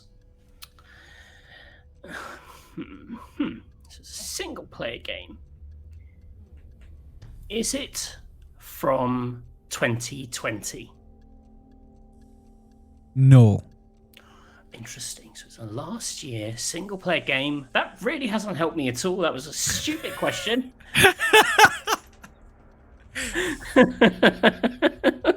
I'm gonna lose. This isn't fair. From last year. Correct. Children's. Oh my god. Oh my god. So it was I Hate Children's. It was not recommended at 1.6 hours. That's when they reviewed it. But then they went on to play 16.1 hours of it. If that helps you in any way. Ah. Oh, it does. Well, that could be... The children's thing is really throwing me, because that feels like a very specific reference to something. Like, a game where you encounter children early on, you do that in Disco Elysium, and they're annoying as shit. And you might then play that game for 16 more hours, but you wouldn't play it for 16 and then not recommend it. Well, the review is at 1.6 hours. Yeah, that's the thing. You might meet the kids in Disco Elysium at about that point and be like, fuck these guys, I hate children's. And then you play it for like 15 hours and are like, no, I still hate it.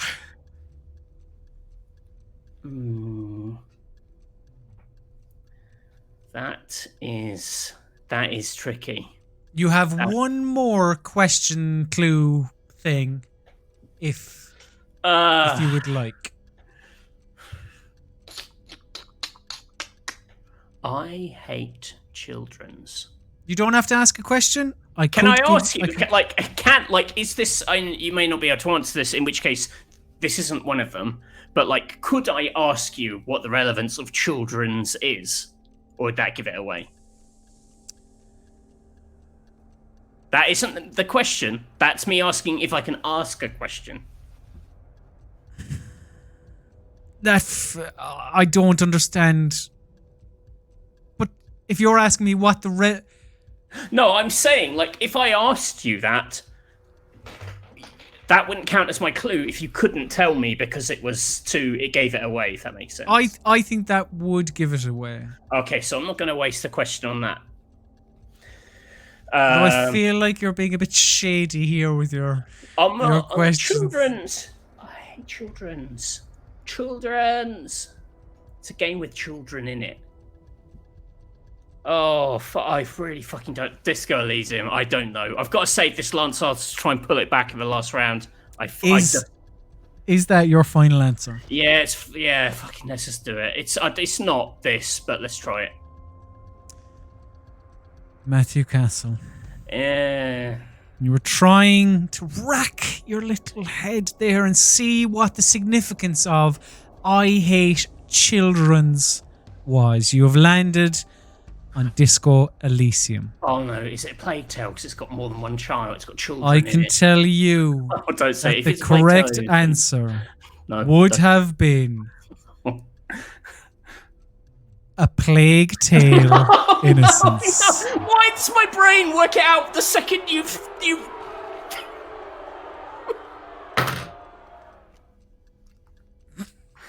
It's not fair. I worked it out, but it was too late. Oh, Matthew. But if I get this, I win. But if I don't, you can still draw. So, that's something. So, Matthew Castle, please give me my fourth Mystery Steam review, please.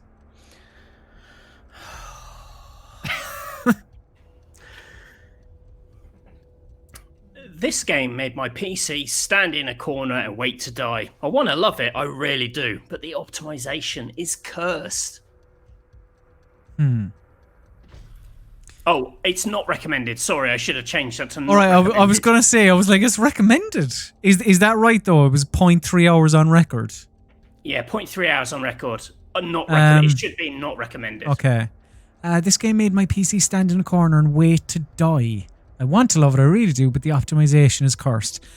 Now, I mean, that could be loads of stuff, obviously. The thing that's fresh in my head is Horizon Zero Dawn.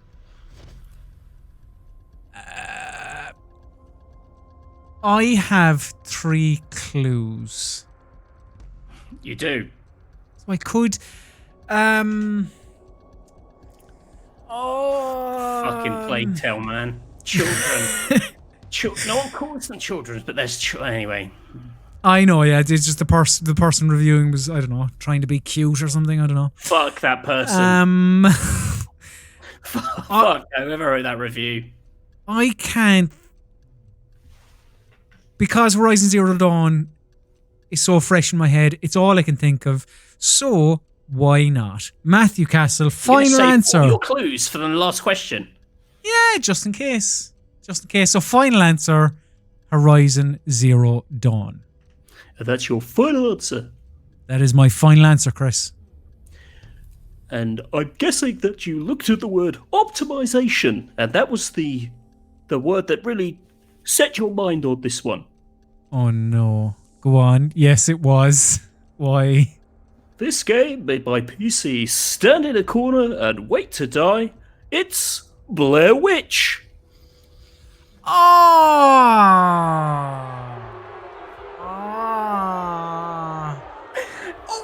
the clue was there. Yeah. No, I was being... That was foolish of me. I was being cocky there, and I was like, yeah, I can fuck it. I can just have a free go here. Yeah, that was shoddy. Thank you, Blair Witch. Yeah, stand in the corner. I played that as well. Like, yeah, I should have. All right, okay. So still, it's 3-2, Matthew. You need to get this. This is very, very important. So, got one clue.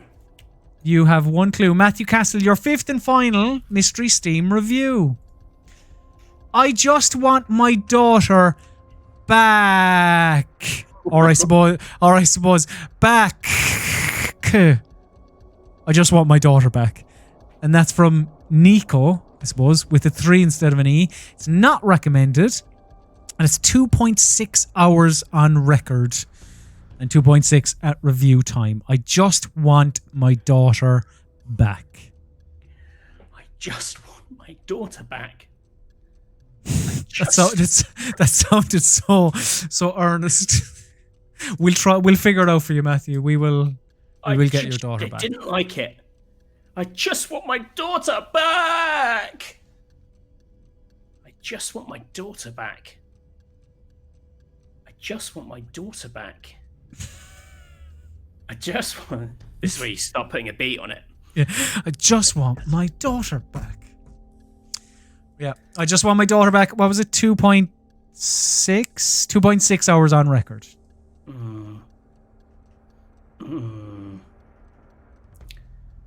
So probably a horror game or a kid, someone's been taken.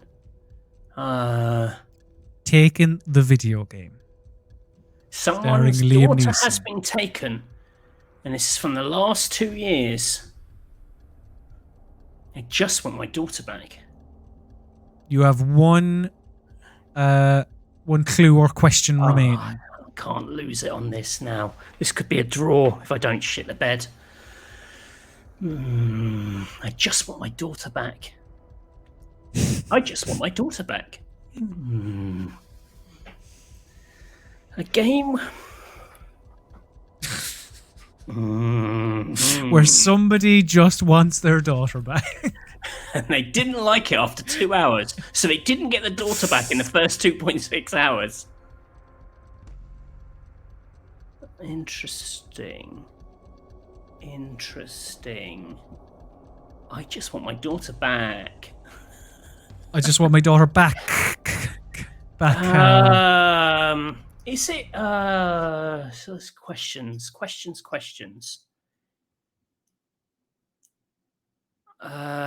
Or you could opt for if you want me to provide you with a clue. You provide me with a clue. Oh shit. What's a good fair clue for this? And be fair. You're a good man, Colin Mahern. I will be fair. I will be fair. Let me just try and see what Imagine would be. if that was one of the things on Who Wants to Be a Millionaire. It's you can ask the audience 50-50 or ask for what I consider to be a fair clue. And they're like, what does that mean? Well, I think it's fair.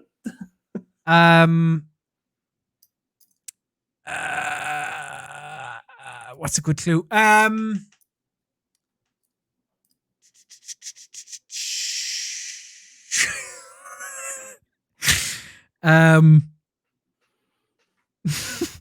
Okay, I've got a clue. Okay, what is this fair clue? I don't know why the quizmaster's asking the contestant. We're both quiz parents. I'm all shook up. I'm all shook. Well, that's it. That's Elvis, isn't it? Correct. So that's your clue. Yeah, but follow it, Matthew. Follow it. Elvis. I don't know how the rest of that song goes. I like shaking stuff. I'm shaking up some pop. I'm basically a food processor. No, it's just follow. All right, I'll give you a slightly addition to the clue because it's quite a creative. Well, creative. It's a different type of clue. Don't follow the lyrics. Just follow. Just think. What Elvis? No. So Elvis, that kind of era, maybe, kind of 50s, 60s. Elvis from the 50s and 60s. Do you like that? Do you like the feel of that? Is that your final answer? No, that's the clue. All shook up. You're shaking stuff. Some kind of thing that you shake someone. I just want my daughter back. I'm really trying to help.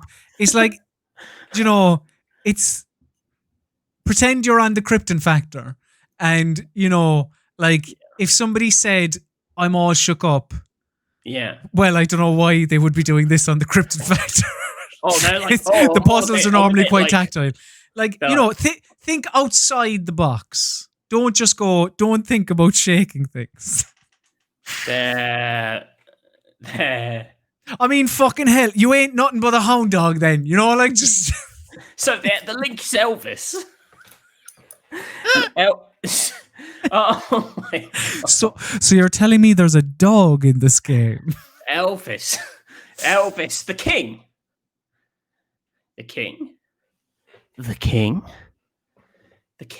This game. I can't help you anymore. Jesus Christ.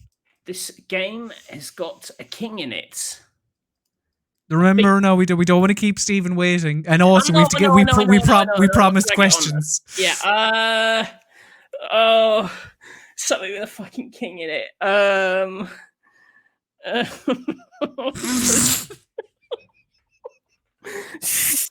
Fucking king, or a character called Elvis. It's such a stressful time, Mystery Steam reviews for all of us. The king.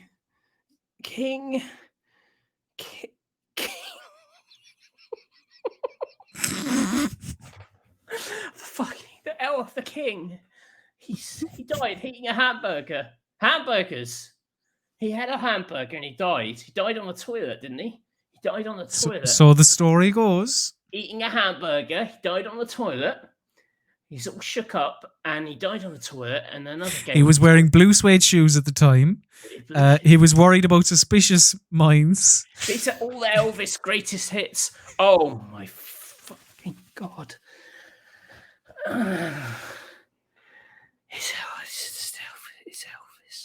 It's Elvis, isn't it? It's set in a fucking...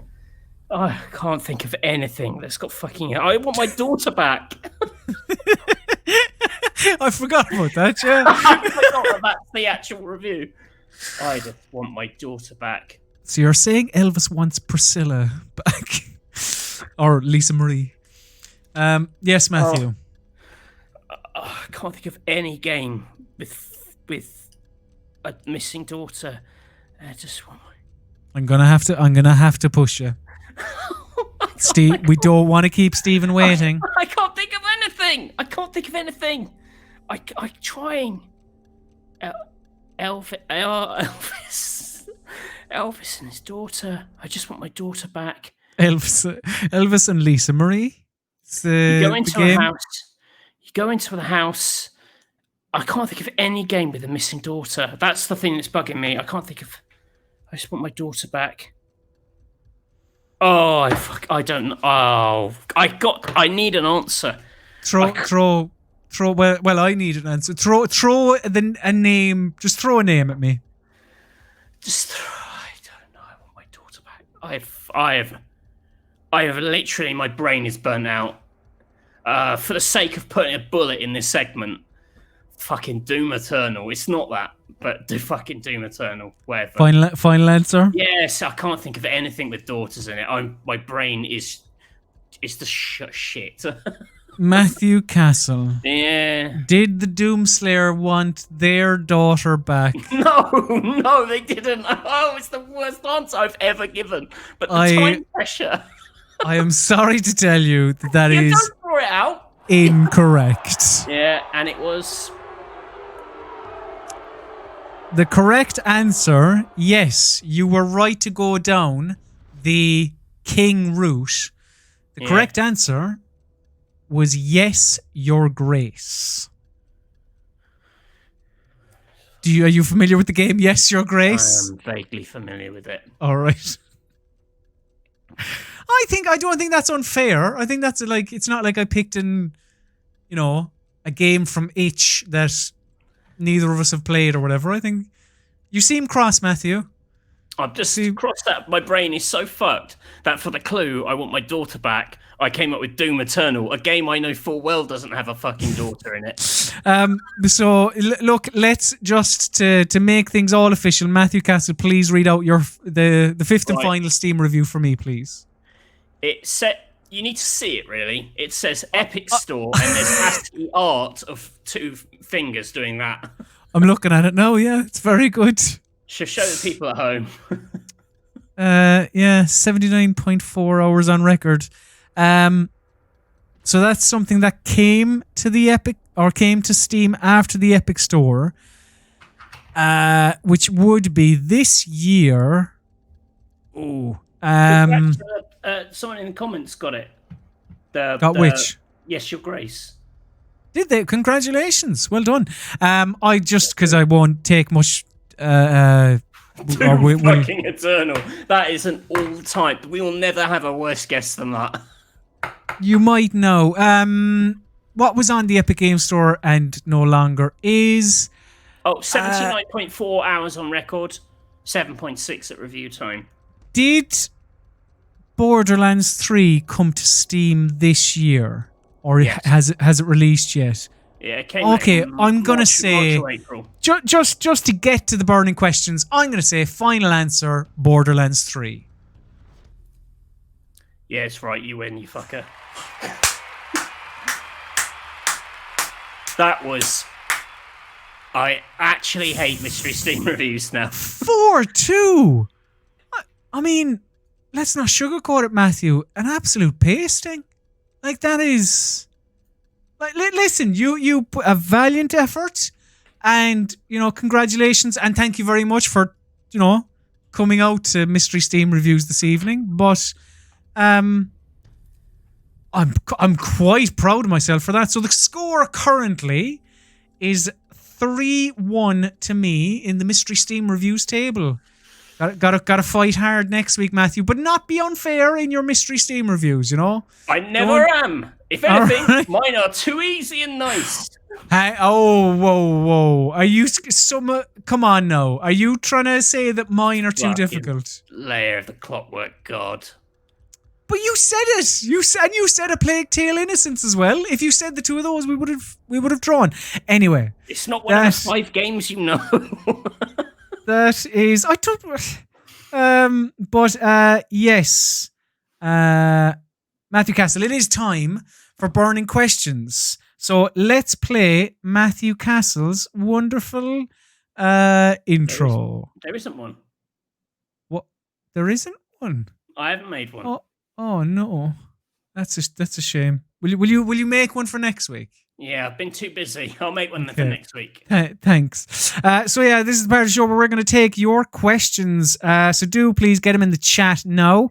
We have a couple from the YouTube discussion post. So I am going to pull these up. Thank you very much for the donation, Ria Newal. Oh, did we get it? Oh, thank you very much. 50, I believe. Is that Danish kroner? Thank you very much for your 50 Danish kroner. I believe that's what DKK is, unless it's Donkey Kong coins. That seems another 50 of those. offensive. We'll have 100 for a life. So the first question we have is from Ryan Eastwick, and Ryan asks, burning question, as games journalists, how many hours per week do you spend playing PC games, and what percentage of that time do you actually enjoy? Interesting little addition at the end there. So yeah, how often do you play games throughout the week, Matthew? And how much of it do you enjoy? It kind of depends on whether we're reviewing something, because what I play is largely dictated by what I cover on the channel. And a lot of that is... it varies from week to week. I actually probably... I don't know. 30 hours of games a week probably doesn't sound very much, does it? That sounds like loads. 30 hours? A day and a half out of 7. 4 or 5 hours a day of games. Would you play 4 or 5 hours a day each day? If you add up, I'd say across the week, mate. If you add up stuff here and there, like, it's tricky. Because I've had weeks where I've played like 40, 50 hours of an RPG in a week. And then I've had weeks where I've played like little hour here and there. I find it very... I can vary really, like, and it does depend on, yes, if something is... If I'm reviewing something, especially something big, you know. It's I think the both of us are giving shit answers, but it is very difficult to say. It's not like the nature of doing video stuff, you know.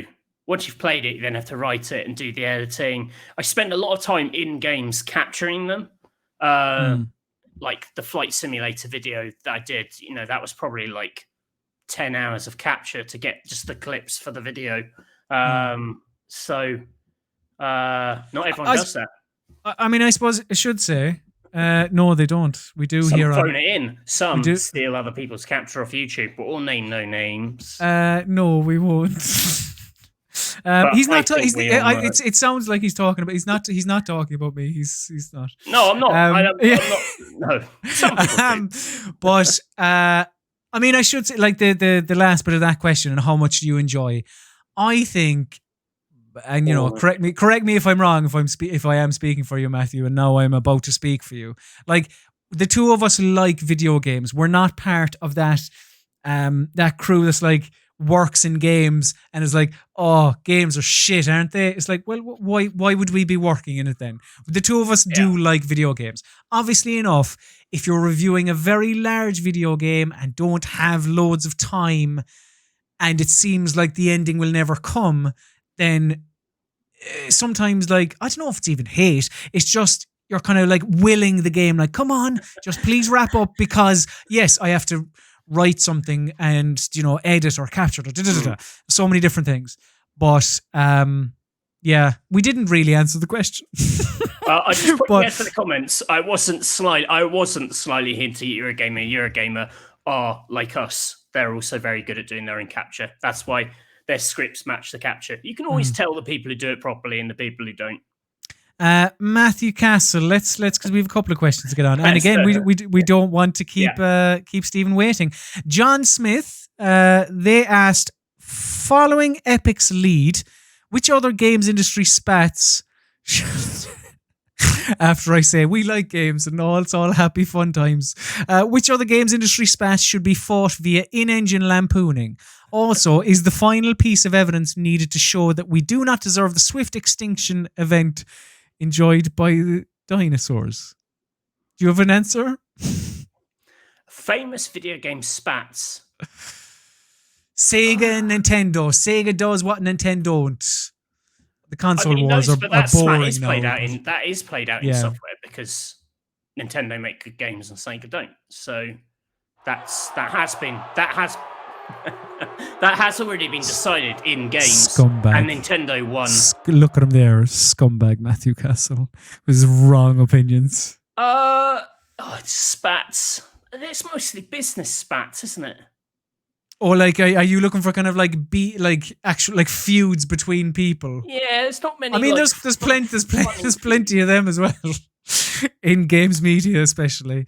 But yeah, I don't know. Sorry, I've not got an interesting answer for that. But I tell you what, burning questions is a disaster of a segment, isn't it? James McAdams asks, you have to permanently swap your voice for that of the video game character of your choosing. Who do you pick?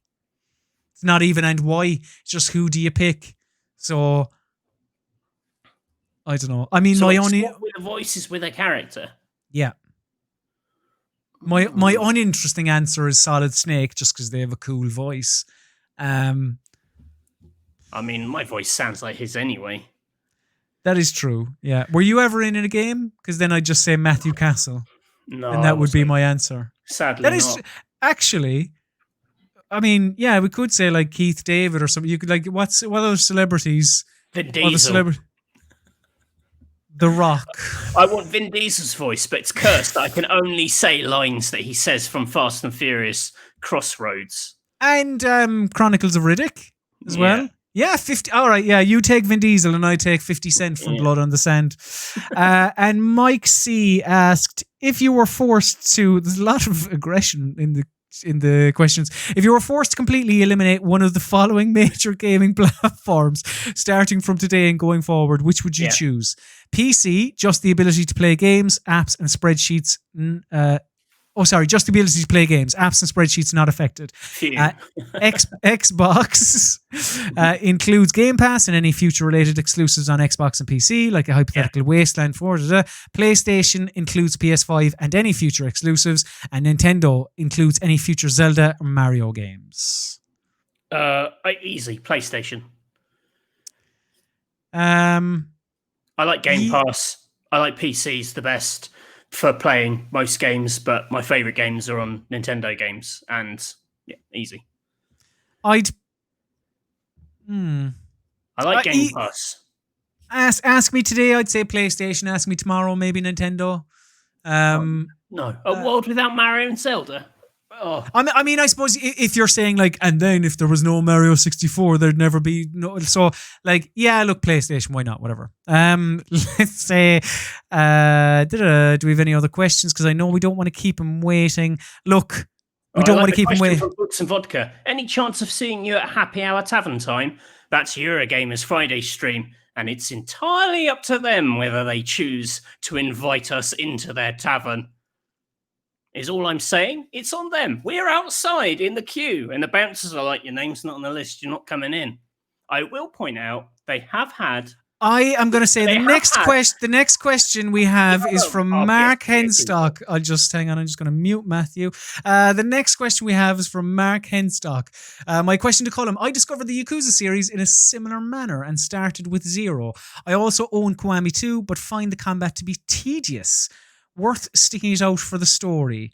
Well, Zero is a better game, I think, than Kiwami and Kiwami 2 in terms of like how it plays And story. Zero is phenomenal.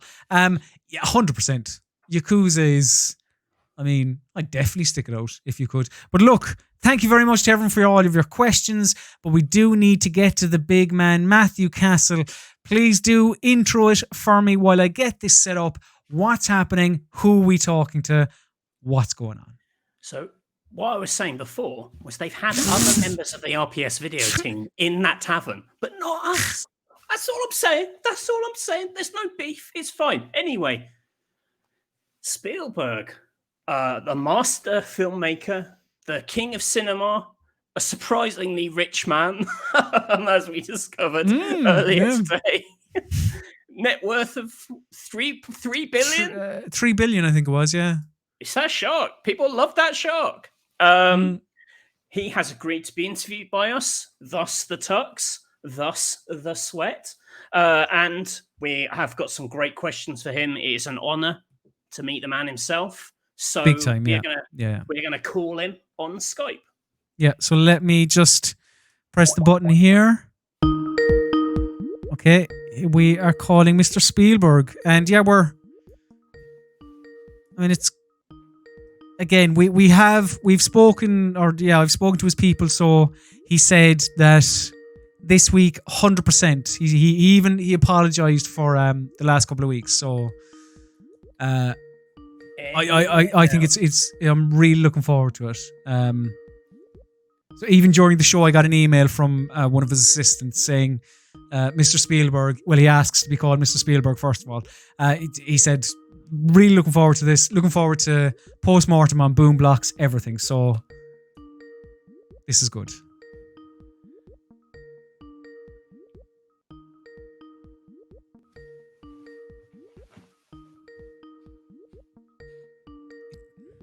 I swear, Matthew, that they did tell me that this week, definitely. So, hello? Hello? Hello? Hello? Hello, Mr. Spielberg? Hello? Have you muted us? Hold on, let me check. Mr. Spielberg, I think if you could, maybe not off the Wi-Fi, if you could, I said the Ethernet cable would be. His camera's wrong. Colin, tell him his camera's wrong. Hold on. Let me type it in the chat. Hold on. Hold on here. Mr. Spielberg, you're there. Jesus. What internet connection? He can't hit. Can you hear me? I'm not sure if he can hear. He's not. It says he's been typing this whole time, but he's not pressing enter. I don't know if he can find the key. He's got $3 billion. And a shit internet connection, apparently. Yeah, I mean, his voice is all distorted. He's making deep guttural sounds. What is going? Yeah, this. Whoa! I don't. Ridiculous. I don't think Mr. Spielberg. Mr. Spielberg. I'm sorry, but we're gonna have to cut it there. If we could sort this for next week, Mr. Spielberg. He's still typing, Matthew. He's still typing. What is he typing?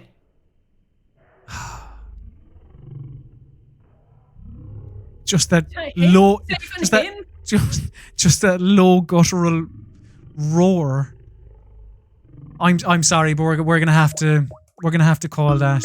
Were you ringing him again? I'm just ringing him again just to make sure that I couldn't reach him.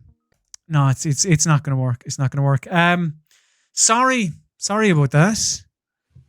Again. I saw what felt like we saw him. Of a beard. There was a beard, but it was all like mosaicked. I sensed like the presence of a beard.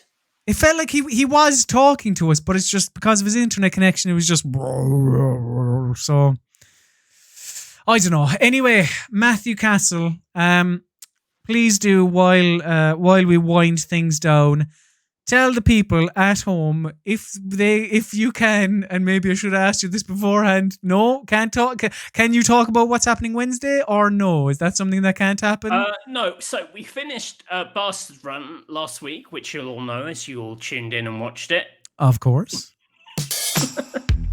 Wah, wah. And we haven't decided if we're going to start a fresh Bastard Run this Wednesday. Well, actually, no, we're not starting one this Wednesday. We are streaming something, though. Something secret and new and upcoming. Ooh. It's not out this week. It's not out for a bit, actually. But it's we're doing a streamed preview of something and praying that Cullen's computer doesn't melt.